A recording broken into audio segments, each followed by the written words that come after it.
Assalamualaikum warahmatullahi wabarakatuh. Berjumpa lagi di channel kita Geraha Mu'alaf, Yayasan Pembina Mu'alaf At-Tauhid di Surabaya. Kali ini seperti biasa pada setiap malam Jumat kita akan bertemu dengan Ustadz Menahem Ali. Assalamualaikum Pak Ali. Waalaikumsalam warahmatullahi wabarakatuh. Ini puasa udah terakhir, masih sehat? Alhamdulillah, ini puasa. Agak flu kemarin ya? Ya, saya mohon maaf tidak bisa menjumpai para pemirsa pada pekan kemarin karena memang kondisi kesehatan saya kurang prima. Jadi insya Allah pada malam hari ini kita akan mencoba membahas lebih penting lagi temanya. Dan saya kira ini tepat juga karena sekarang ini malam 29 Ramadan. Betul. Iya. Besok kita sudah puasa yang terakhir, ke-29 ya. Terakhir besok. Ya, kalau di antara saudara kita ada ikhtilaf, ada yang 29, ada yang 30. Saya kira itu tidak perlu dibahas, tapi yang penting bagaimana kita memanfaatkan hari terakhir, hari ganjil di 10 hari terakhir bulan Ramadan ini bisa punya nilai besar bagi kehidupan kita dalam beriman kepada Allah Subhanahu wa Ta'ala. Amin, amin. Baik, saudara-saudariku sekalian, seperti diuraikan oleh Ustadz Menahem Ali tadi, bahwa di bulan-bulan suci ini, di mana dulu turunnya kitab suci Al-Quran, turunnya kitab suci Al-Quran itu secara bertahap, tetapi biasanya turunnya itu pas hari puasa. Dan turunnya itu adalah saat Lailatul Qadar ya. Iya. Insya Allah ya. Bahkan di dalam bulan puasa ini adalah nuzul ya. Al-Quran itu nuzul ya. Al-Quran itu turun, bukan langsung turun satu kitab, tidak, tapi berangsur-angsur. Tetapi insya Allah turunnya itu biasanya di bulan-bulan puasa ya, Pak Ali ya. Gini Pak Ali, beberapa hari yang lalu saya mendapatkan notif ya dari teman-teman yang berbeda keyakinan dengan kita. Mereka menuduh bahwa Al-Quran itu banyak versi. Bahkan dia mengatakan ternyata Al-Quranmu itu sudah tidak asli atau bukan sudah tidak asli ya. Mereka tidak otentik dan mereka menuduh bahwa ternyata ada banyak variasi di luar sana. Dan tuduhan semacam ini sebetulnya sudah lama kita dengar, tetapi belum banyak yang menguraikan. Jadi kebetulan ini bulan puasa, kita akan membahas soal Al-Quran ini dengan pakarnya langsung, dengan Bapak Ustadz Menahem Ali. Bagaimana ini Pak Ali? Ya, tema yang tadi diberikan preambul oleh Pak Edi berkaitan dengan Al-Quran dan bulan Ramadan, sekaligus tuduhan atau subhat yang dinarasikan oleh mereka yang tidak mengerti mengenai Al-Quran, perlu memang untuk dijawab pada malam hari ini. Tetapi mungkin kita harus memulai dari hal yang paling mendasar dulu. Begini, ringkasnya.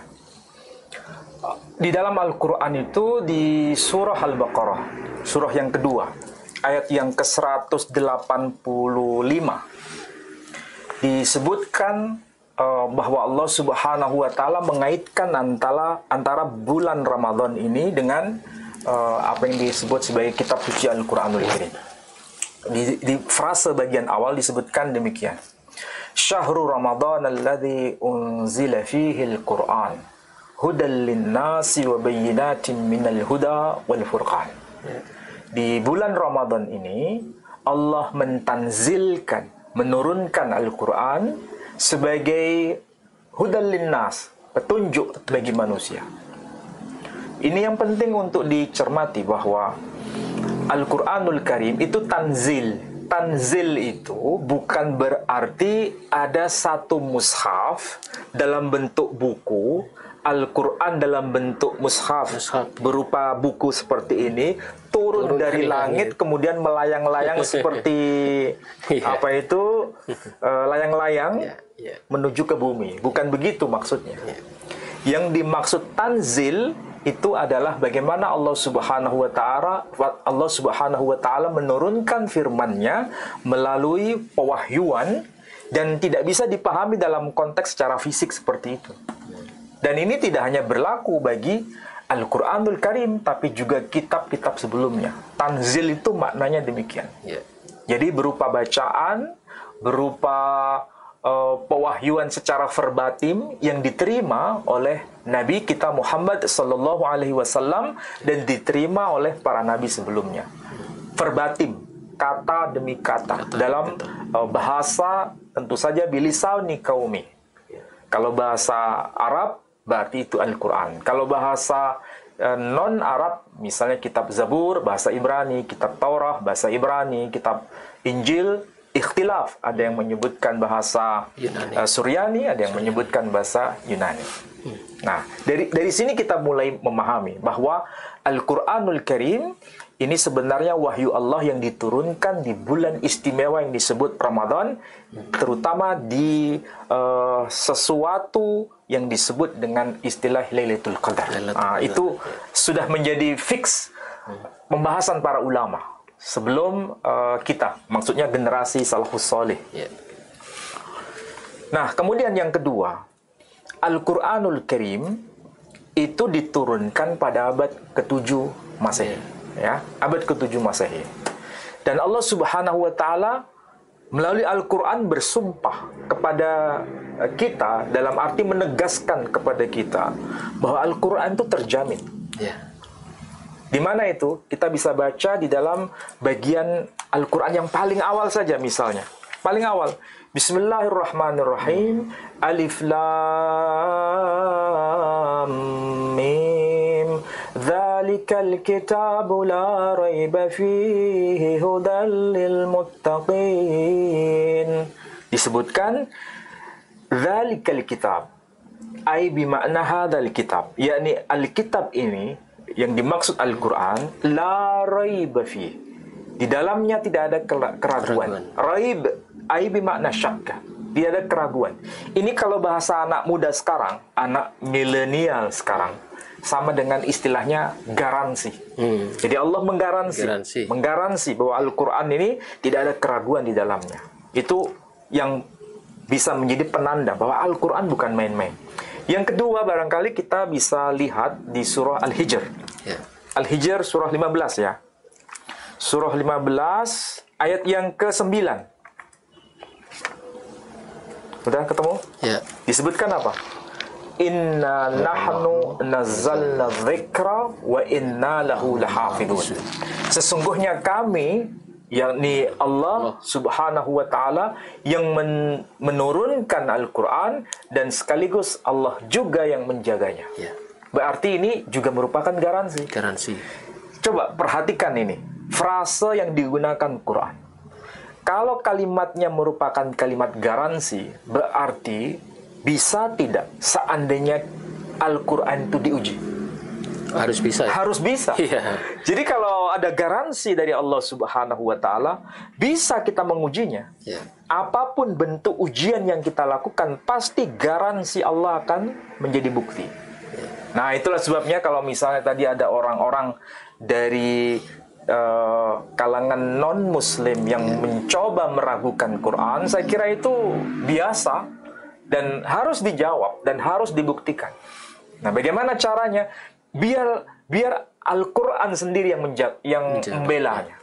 Jadi Al-Quran sendiri sanggup membela dirinya sendiri. Masya Allah. Nah, dulu ya, kalau nggak salah ada yang menarasikan di luaran sana, Al-Quran itu sebetulnya sudah dicampur-campur dengan pernyataan dari orang-orang yang datang kemudian setelah Nabi wafat. Artinya ada ucapan-ucapan atau narasi-narasi para khalifah setelah Nabi wafat. Kemudian itu dimasukkan ke dalam Al-Quranul Karim. Salah satu contohnya adalah mengenai surah Al-Isra. Surah Al-Isra itu surah yang ke berapa? 17. Ya, ayat yang kedua. Kita mulai dari ayat yang pertama maksudnya ya, ayat yang pertama. Bismillahirrahmanirrahim. Di situ disebutkan, Subhanalladzi asra bi 'abdihi lailam minal masjidil harami ilal masjidil aqsa. Itu frase penting. Maha suci Allah yang telah memperjalankan hambanya di waktu malam dari Masjidil Haram ilal Masjidil Aqsa.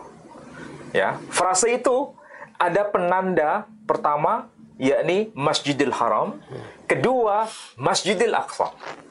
Menurut mereka yang mencoba menarasikan Quran bahwa Quran itu tidak asli sebagaimana ketika wahyu diturunkan, memperdebatkan penggunaan istilah Masjidil Aqsa ini. Karena mereka punya pemahaman dan itu basisnya sejarah. Basisnya sejarah. Bahwa kalau merujuk pada data sejarah, Masjidil Aqsa yang kita kenal sekarang, yang ada di Palestina, ya, itu didirikan oleh seorang khalifah dari kalangan Bani Umayyah yang bernama Abdul Malik bin Marwan. Masjidil Aqsa itu. Masjidil Aqsa itu didirikan oleh seorang khalifah yang bernama Abdul Malik bin Marwan yang memerintah tahun 685 sampai 705 Masehi. Ya, berarti kalau dia memerintah pada masa itu, berarti Masjidil Aqsa itu baru eksis pada masa kekhalifahan beliau. Antara tahun 685 sampai 705 Masehi. Jadi tidak mungkin Masjidil Aqsa itu dibangun sebelumnya. Karena baru muncul eksis bangunannya itu pada masa pemerintahan Abdul Malik bin Marwan. Argumentasi mereka. Jadi kalau ada Al-Quran tertulis ayat yang berbunyi minal masjidil harami ilal masjidil aqsa, berarti itu adalah ayat tambahan yang baru muncul setelah masa Khalifah Abdul Malik bin Marwan. Kalau ada pernyataan demikian, apa jawaban kita sebagai seorang muslim? Ya, biasanya tuduhannya seperti itu.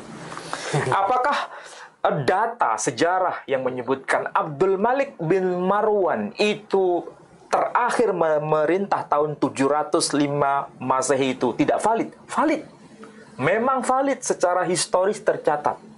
Baik itu versi Islam maupun versi non-Muslim.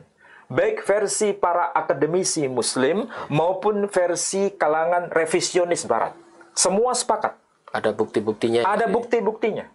Cuma masalahnya, kalau di dalam Al-Quran yang kita punya ini tercantum ungkapan minal masjidil harami ilal masjidil aqsa, berarti itu ayat tambahan yang ditambahkan oleh khalifah setelah zaman Nabi kita Muhammad sallallahu alaihi wasallam wafat. Itu argumentasinya. Ya. Lalu bagaimana jawaban kita? Ya, tuduhannya itu seperti itu ya. Ya. Ya. Gimana jawabannya? Jawabannya sederhana. Kita harus menjawabnya secara arif begini. Kalau seandainya bunyi ayat yang frasenya tertulis minal masjidil harami ilal masjidil aqsa, istilah Masjidil Aqsa itu baru ditambahkan di dalam Al-Quran masa kekhalifahan Abdul Malik bin Marwan, berarti sebelum masa Abdul Malik bin Marwan, Al-Quran itu tidak tercantum ayat seperti ini. Tidak ada. Berarti begitu kan logikanya? Ya. Pertanyaannya sekarang, adakah bukti manuskrip Quran yang eksis yang sampai kepada kita zaman sekarang yang tidak mencantumkan ayat pertama dari surah Al-Isra? Pertanyaannya. Ya. Apakah ada satu bukti yang bisa menjadi validasi bahwa ayat ini memang tidak pernah ada pada masa sebelum kekhalifahan Abdul Malik bin Marwan? Harus ada data buktinya. Kalau tidak ada, itu hanya merupakan asumsi. Ya kan? Ya. Nah, sekarang saya tunjukkan, Pak. Ini Al-Quranul Karim. Ini Al-Quranul Karim, harganya nggak main-main. Ini harganya jutaan ini. Ya. Memang ini hampir 10 juta, 6 juta ini. pokoknya ini jutaan. Ya.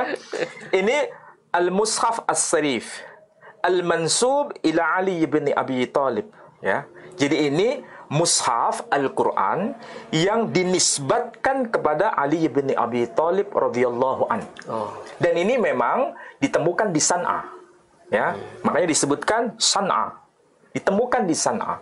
Secara historis memang wilayah dakwah Amirul Mukminin Ali bin Abi Talib radhiyallahu an itu di kawasan Yaman.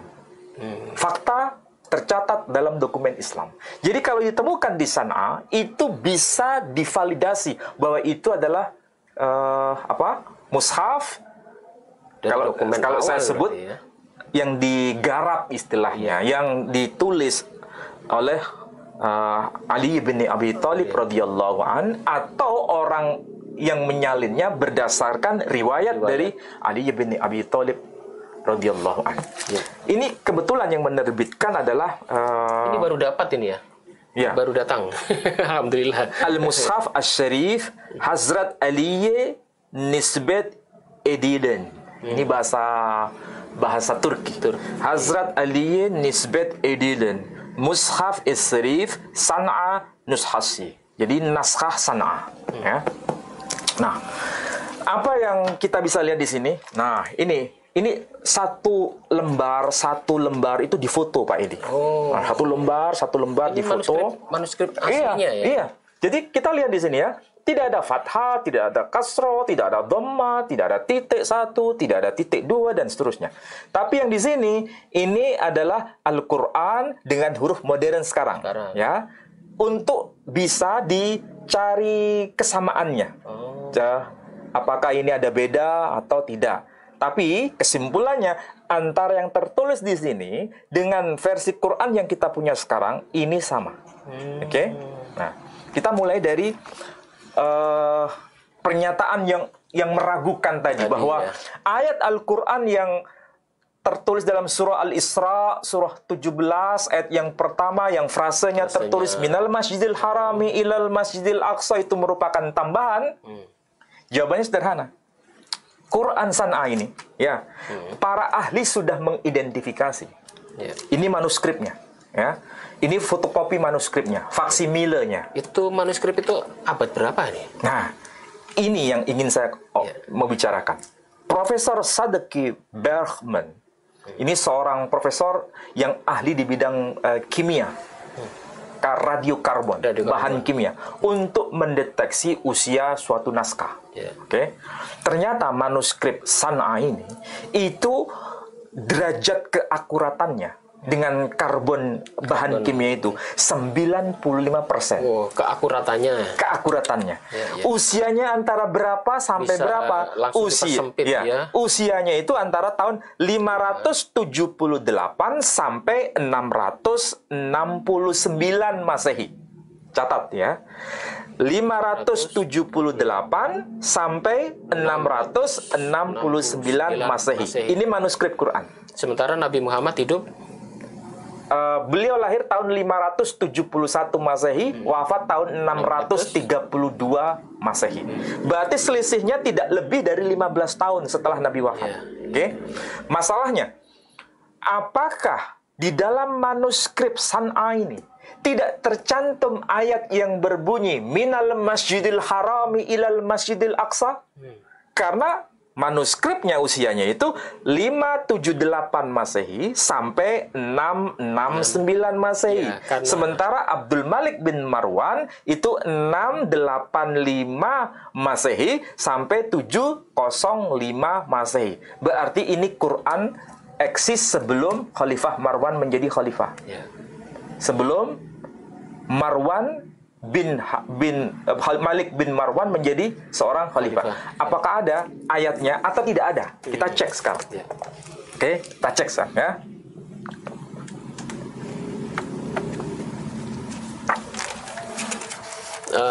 Saudaraku, untuk masalah ini soalnya banyak tuduhan bahwasanya minal masjidil haram ke masjidil aqsa itu dikatakan di zaman Nabi Masjidil Aqsa itu tidak ada. Kan itu tuduhannya Pak Ali. Belum ada. Berarti ada tuduhan ayat itu ditambahkan belakangan. Nah, ini ada manuskrip aslinya ini. Ini jelas kan? Ini ada istilah yang jelas di sini. Ini. Kurang naik. Tulisannya, ya.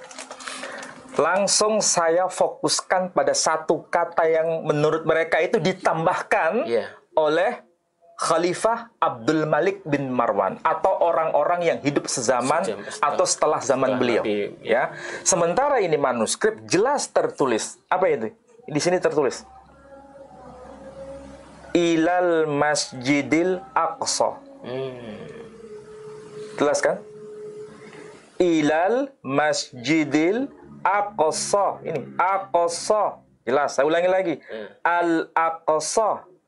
Jadi Masjidil Aqsa, kalimat Al-Aqsa itu tertulis di dalam manuskrip San'a ini. Padahal manuskrip San'a batas maksimal usianya tahun 669 Masehi. Sementara zaman itu Abdul Malik bin Marwan belum memerintah menjadi seorang khalifah. Beliau pertama kali memerintah tahun 685 Masehi. Berarti tuduhan orang yang mengatakan bahwa ayat ini tambahan dimasukkan ke dalam Al-Quran gugur demi hukum. Insyaallah. Ya. Ini manuskripnya. Ya. Jadi jangan main-main dengan data manuskrip. Karena data manuskrip itu akan bicara apa adanya. Jadi kalau tuduhan apapun tanpa berdasarkan bukti fisik, maka tuduhan itu hanya merupakan narasi tanpa bukti. Tuduhan ngawur. Ya. Ini contoh sederhana. Contoh yang kedua. Ya. Ini ada buku Pak Edi. Buku ini tulisan orang yang sangat dipuja-puja ya di kalangan orientalis. Namanya Arthur Jeffrey. Arthur Jeffrey. Sering kita dengar nama ini ya. Buku ini biasanya dijadikan oleh orang-orang yang tidak bertanggung jawab untuk mengatakan bahwa Al-Quran itu sudah nggak asli lagi. Al-Quran itu sudah tidak otentik. Al-Quran itu banyak manipulasi. Al-Quran itu banyak versi. Al-Quran itu sudah tidak bisa dikatakan wahyu lagi karena dokumennya sudah tidak asli lagi. Dan itu berdasarkan apa yang dianalisa oleh Arthur Jeffrey. Dia menulis buku ini, Materials for the History of the Text of the Quran, the Old Codices. Jadi ini adalah bahan-bahan yang berkaitan dengan kesejarahan teks Al-Quran, yang menurutnya itu problematik. Ya. Dan ini berdasarkan pembuktian manuskrip kuno. Menurutnya, ya. Dan ini dasarnya sebenarnya mengambil dari kitab Al-Masahif. Kitab Al-Masahif. Yang bagian belakang ini ada terus Kitab Al-Masahif. Al-Hafidh Abi Bakar Abdullah ibn Abi Dawud Sulaiman dan seterusnya. Meninggal tahun 316 Hijri. Oke, ini ada teks Arabnya. Dan ini dianalisa. Saya cermati aja di sini. Saya ambil contoh kasus sederhana. Menurutnya begini, ya. Al-Quran itu ada satu contoh bahwa Al-Quran yang ditulis oleh seorang sahabat yang bernama Abdullah ibn Mas'ud, ya, itu bacaannya itu adalah auso. Perbedaan bahasa tab. Auso, bukan wawaso. Dan bacaan auso itu sudah dihilangkan. Katanya ini sudah hilang. Jadi sudah nggak ada. Bacaan Ibnu Mas'ud itu sudah hilang. Yang ada hanya wawaso, bukan wa'auso. Dan apa yang ditulis di sini ini harus kita cermati. Kenapa harus kita cermati? Begini. Ini saya bawakan mushaf Quran nih. Ini Pak Edi. Ini mushaf Quran. Saya kebetulan bawa 2. Sebetulnya masih ada 8 lagi. Jadi kalau ini 2 saja sudah begini tebalnya, masih ada 8. Berarti ada berapa tumpukan nih? 10 tumpukan. Ya. Nah, kita kenal juga namanya qiraah sab'ah. Nah, qiraah sab'ah. Nah, di sini Pak Edi, kita akan cermati ya. Lihat di dalam surah Al-Baqarah ayat 132. Coba Pak Edi baca terjemahannya dulu. Al-Baqarah surah kedua ayat 132. 132.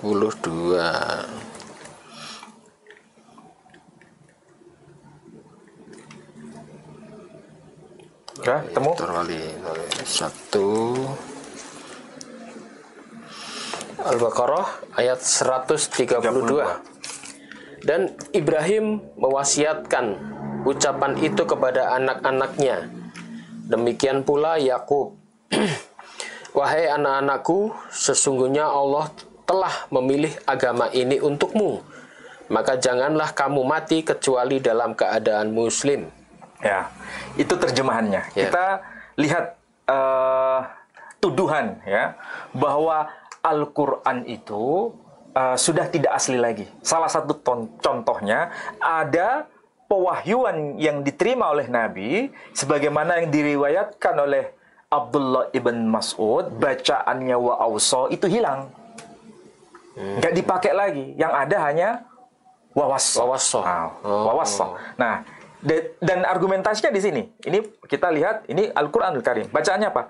Wa wassa biha Ibrahimu banihi wa Yaqub. Ya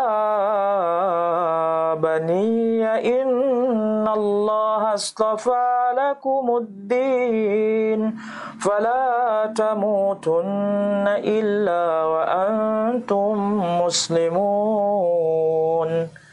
Wa wassa biha Ibrahim, dan Ibrahim telah mewasiatkan tentangnya banihi kepada putra-putranya. Jadi di sini pakai wa wassa. Jadi wa ausa hilang katanya. Betul nggak? Iya.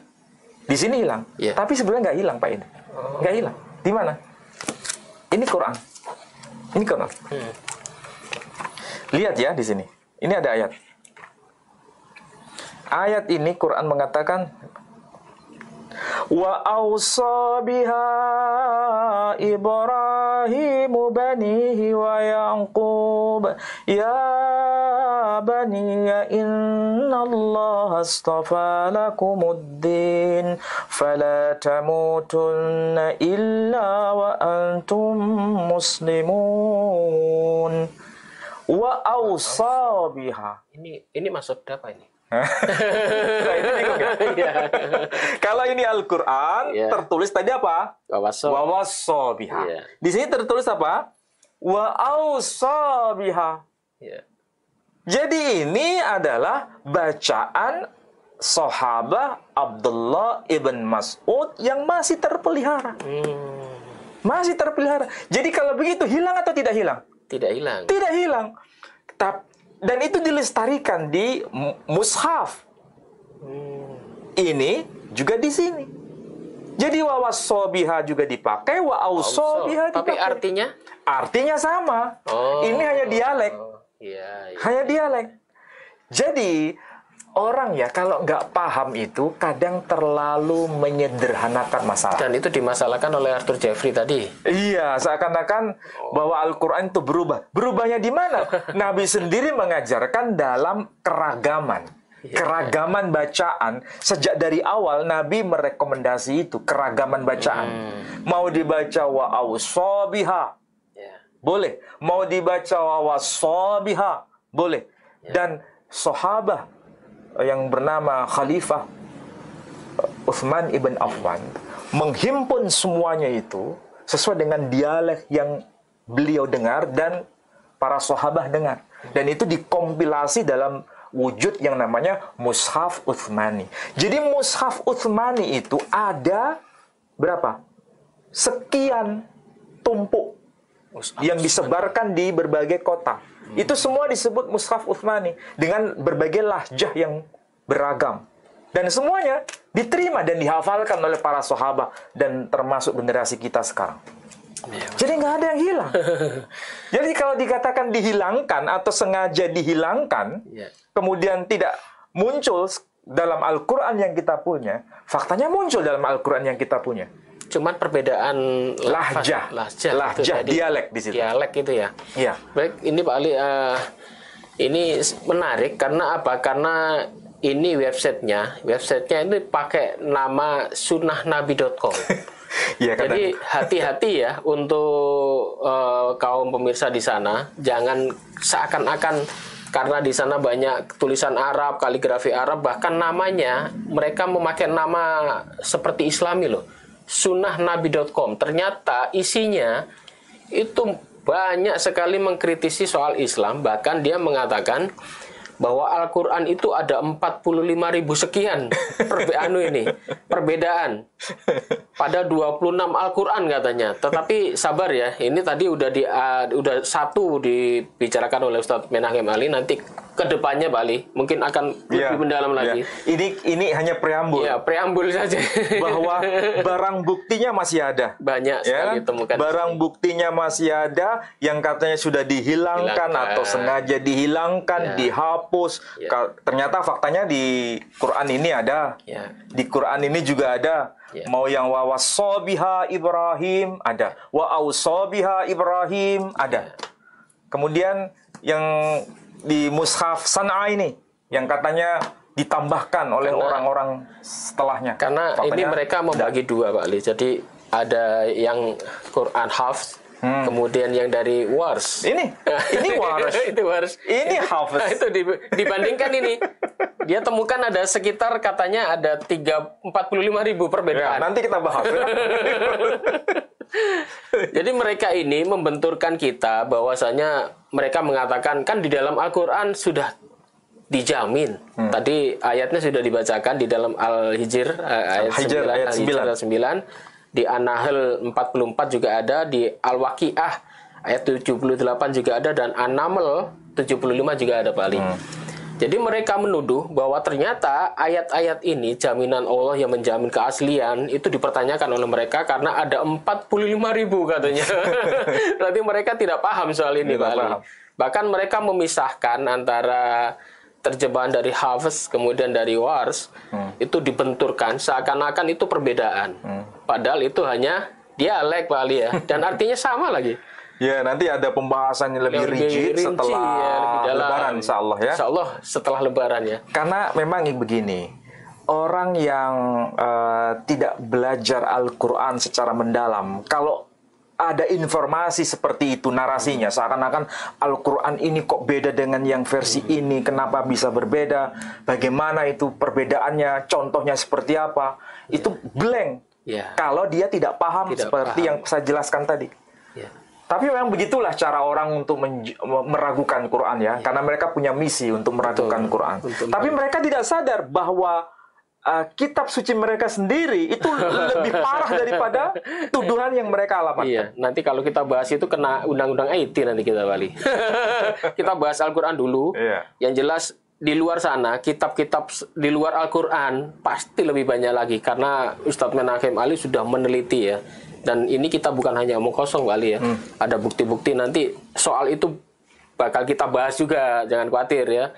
Karena kondisi Pak Ali juga baru sehat, jadi mungkin tidak panjang yang akan kita utarakan. Tetapi Alhamdulillah ini Ustadz Menahem Ali udah sehat, dan kita doakan semoga beliau ini tetap sehat, supaya bisa mewariskan ilmu-ilmu yang belum banyak dibicarakan, belum diuraikan di ONCI ini Pak Ali ya. Masih banyak.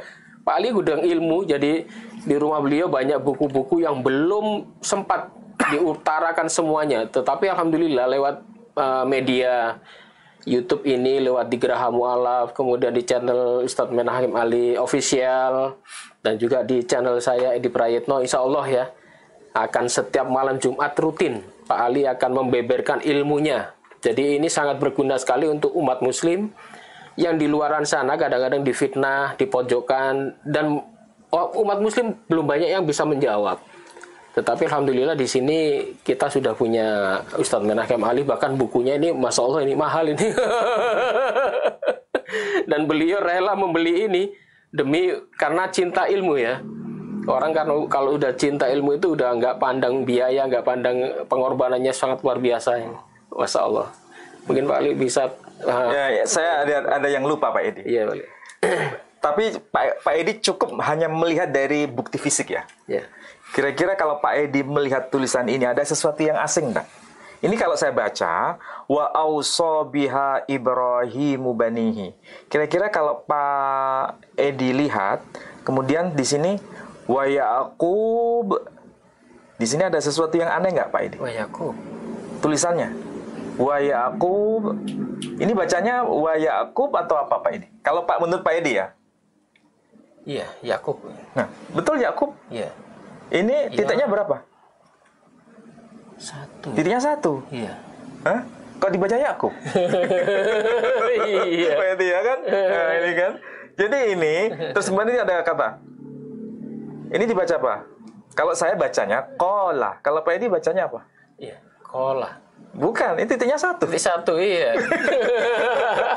Saya tanya sekarang. Kalau huruf kof itu titiknya berapa Pak Edi? Titiknya kof. Titiknya 2 kan? Iya. Di atas. Iya. Kalau fa titiknya 1 di atas. Ini enggak. Ini mushaf Warsh ya. Oh, beda. Kalau huruf fa itu titiknya 1 di bawah. Makanya misalnya ini fi, jadi titiknya 1 di bawah. Titik 1 di bawah. Ya. Fi. Atau ini mungkin lebih tegas ya di situ. Tolong di zoom lebih dekat. Wa idh yarfa'u Ibrahimul qawa'ida minal baiti wa Ismail. Ini wa idh yarfa'u, fa-nya titiknya 1 di bawah. Fa. Kemudian al-qawa'ida, titiknya 1 di atas. Jangan dibaca al-fawa'ida, tapi al-qawa'ida. Ini menarik. Kenapa? Karena kalau kita sudah paham namanya ortografi, ya, ortografi, bentuk tulisan. Awalnya kalau kita lihat mushaf itu tidak ada fathah, tidak ada kasroh, tidak ada dhamma, tidak ada titik sama sekali kan, yang di sini. Tapi para ulama selanjutnya itu kemudian memberikan tanda. Tapi bacanya tidak berubah. Artinya tidak berubah. Tidak berubah, tapi bentuk tulisannya, ortografi bisa berubah. Makanya di sini huruf fa titiknya 1 di bawah, huruf qaf titiknya 1 di atas. Kalau yang kita biasa umum baca, ini fa titiknya 1 di atas, qaf titiknya 2 di atas. Iya.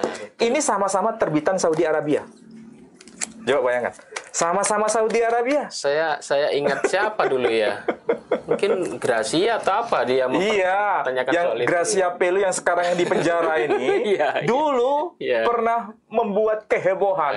Al-Quran tidak asli, Al-Quran beda-beda. Coba tulisannya beda-beda. Namanya tulisan itu ya memang ada perkembangan. Jangankan tulisan Arab ada perkembangan, tulisan Ibrani itu ada perkembangan. Ada perkembangan. Jadi kalau tulisan Ibrani aja ada perkembangan, kenapa tulisan Arab tidak boleh ada perkembangan? Tapi perkembangan itu menandakan ada semacam pewarisan tradisi keilmuan. Dan kita bisa lihat bahwa perbedaan cara membentuk ortografinya, bentuk tulisannya, kita kalau diibaratkan bahasa Indonesia ya. Dulu orang yang hidup pada tahun ejaan lama gitu ya. 70-an, itu kan kalau menulis itu kan hurufnya huruf miring semua. Miring, kemudian digandeng atau huruf disambung. Hurufnya disambung, miring-miring. Seperti zamannya Soekarno kan juga begitu. Tapi anak milenial sekarang nulisnya nggak disambung, Pak Edi. Nulis U juga O sama dipisah-pisah hurufnya. O sama U ya. Itu termasuk ortografi. Ini yang saya maksud bentuk tulisannya. Bentuk tulisannya dulu. Dulu miring, sekarang tegak, lurus. Dulu digandeng-gandeng, disambung-sambung, sekarang dipisah-pisah. Tapi kalau dibunyikan sama atau beda? Sama. Kalau dulu tulisannya OE misalnya buku, buwe kowe. Kan bacanya bukan buwe kowe, tapi buku. Sekarang ditulis BUKU, ditulis buku. Maksudnya sama. Jadi kalau dalam begini saja mereka tidak paham, berarti memang dia tidak tahu Al-Quranul Karim. Berarti kalau tadi dituduh ada 45.000 perbedaan, ya mungkin ya seperti ini, Pak Ali ya. Ya nggak salah sih. Cuman mereka nggak tahu aja. Ya mereka ini harus kita maklumi, Pak Edi. Semangat untuk mengkritik itu kita apresiasi. Luar biasa. Dia petani satu persatu huruf itu. Semangat untuk mengkritisi itu kita apresiasi. Arthur Jeffrey juga itu. Tetapi justru ketika mengkritisi tanpa data itu menjadi bumerang bagi mereka sendiri. Jadi tertawaan kalau. Jadi bahan tertawaan, menjadi bahan sentilan bahwa ini mereka memang tidak punya ilmu. tapi terlalu berani untuk berkata Ya, sesuatu. apalagi mengkritik Al-Quran. Aduh. Bahkan Bayangkan ya Pak Edi ya, bayangkan. Kita tahu bahwa para penghafal Quran yang dihafal itu bukan yang ini aja. Ya. Wa wassobiha Ibrahim. Tapi yang ini juga dihafal. Dihafal. Wa ausobiha Ibrahim. Coba bayangkan. Semuanya itu bisa dihafal. Bayangkan. Kalau seandainya, oke lah ada keragaman, ada perbedaan. Kalau diibaratkan tadi sampai berapa? 43 ribu. 43 ribu. Iya. Bayangkan kalau itu sampai 43 ribu. Tapi mereka hafal semua. Itu kan sangat luar biasa. Iya itu Ali. Iya kan? Seandainya itu benar. Betul itu Ali. Ini biasanya dipakai di negara mana ini ya? Ini sekarang lebih umum yang kita pakai. Seluruh dunia lebih umum. Ini. Tapi ini juga sudah populer. Tapi hanya untuk orang-orang yang sudah mahir menguasai yang ini. Oh.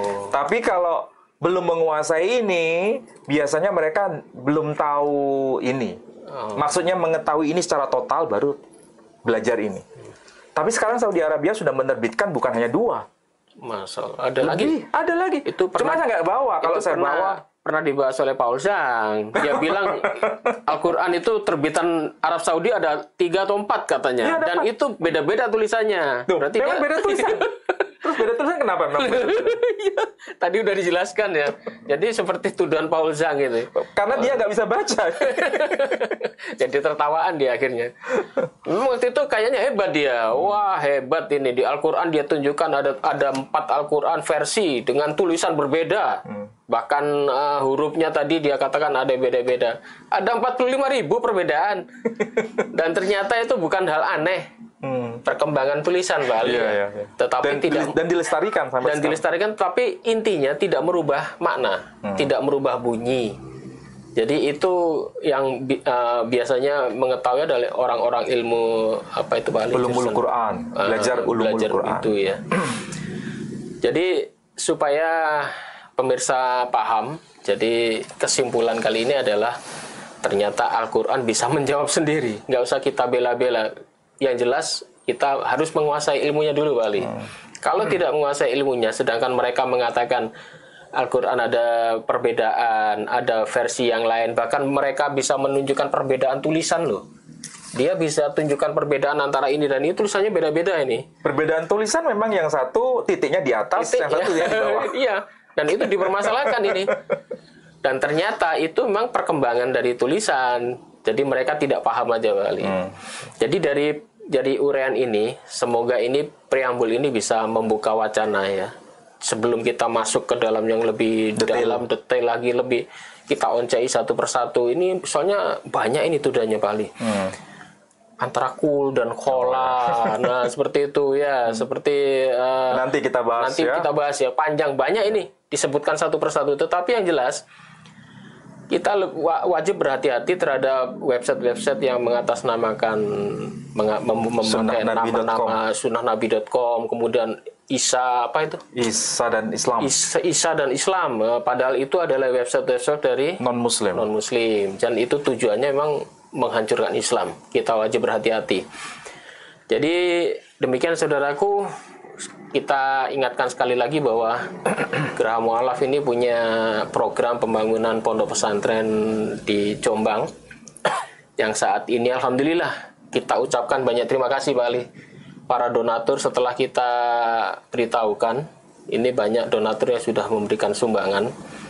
Karena waktu itu kita ke sana dan pembangunan sempat mandek 8 bulan. Dan alhamdulillah ini donatur sudah mulai masuk, dan insya Allah setelah Lebaran ini kita akan mulai pembangunan Wali. Jadi kita akan belikan besi, paling tidak atapnya sudah terpasang, bawahnya udah ada keramik, bisa dipakai untuk sholat Jumat. Sholat Jumat terutama. Jadi untuk saudara-saudaraku sekalian yang ingin mewakafkan hartanya, karena tanahnya juga belum lunas, kita masih mengangsur, sekalian membangun masjidnya dulu, kemudian baru membangun pondok pesantrennya, bisa dikirimkan ke nomor rekening YPM atau KIT Jawa Timur di Bank Syariah Indonesia di nomor rekening 111889971 atas nama YPM atau KIT Jawa Timur. Dan sekali lagi saya ucapkan kepada saudara-saudaraku yang sudah mengirimkan donasinya kepada kami tidak bisa menyebut nama-nama satu persatu. Insya Allah semoga amal perbuatan bapak-bapak dan ibu-ibu sekalian dibalas oleh Allah Subhanahu wa taala. Mungkin Pak Ali ada penutup, silakan Pak Ali. Ya, saya kira memahami Al-Quran itu perlu perangkat keilmuan yang tidak mudah. Tapi yang penting, saya sudah hadirkan bukti-bukti fisik, orang bisa menvalidasi apa betul tuduhan-tuduhan itu, atau justru tuduhan itu hanya sekedar fitnahan yang perlu diklarifikasi. Dan semoga para pemirsa sudah bisa melihat data-data yang saya sampaikan itu dengan sejelas-jelasnya. Insyaallah. Baik. Demikian saudara-saudaraku, sebentar lagi kita memasuki bulan Hari Raya Idul Fitri. Untuk rekan-rekan semua yang mudik, kita doakan selamat Pak Ali sampai tujuan dan tidak ada halangan di jalan ya.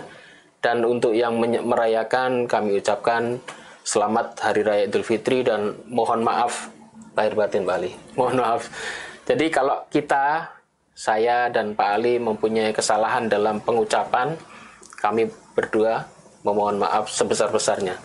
Demikian, wabillahi taufiq wal hidayah. Wassalamualaikum warahmatullahi wabarakatuh. Waalaikumsalam warahmatullahi wabarakatuh. Ya.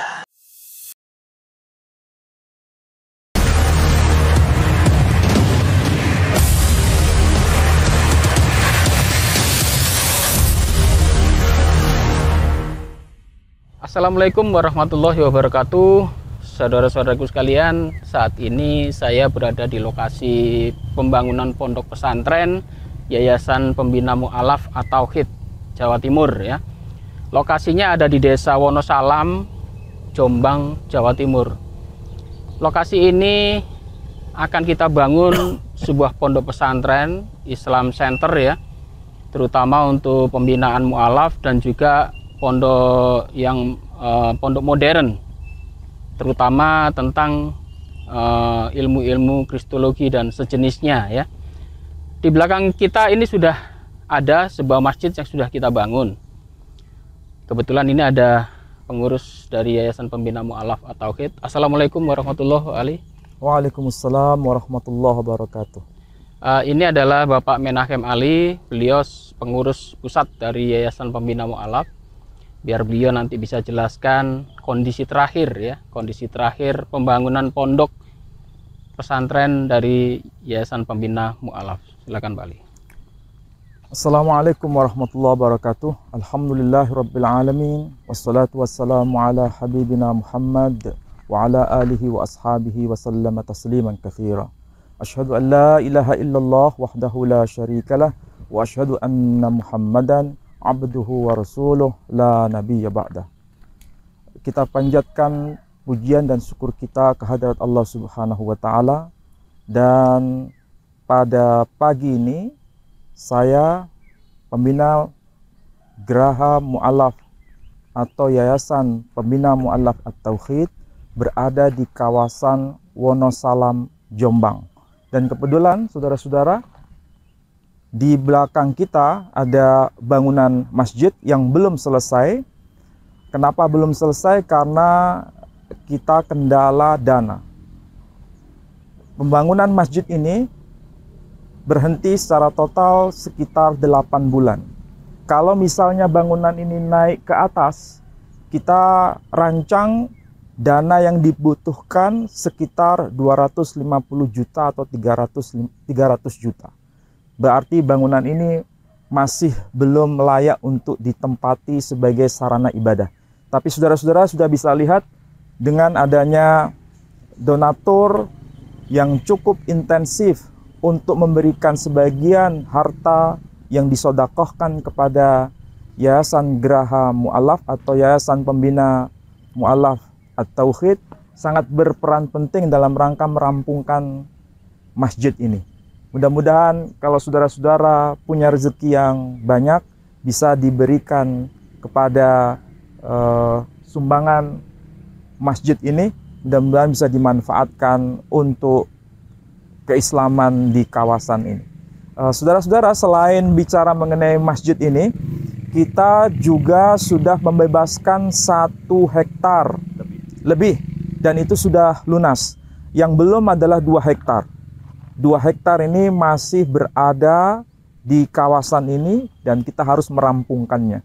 Jadi saudara-saudara, kami meminta dan memohon kepada saudara-saudara yang punya kelebihan harta untuk bisa memberikan kepercayaan kepada kami dalam mengelola harta saudara-saudara yang diinfakkan di jalan Allah Subhanahu wa Ta'ala, supaya bisa membebaskan tanah ini secara keseluruhan, 2 hektar yang belum selesai, dan pembangunan masjid ini yang kira-kira butuh dana sekitar 300 jutaan sampai rampung.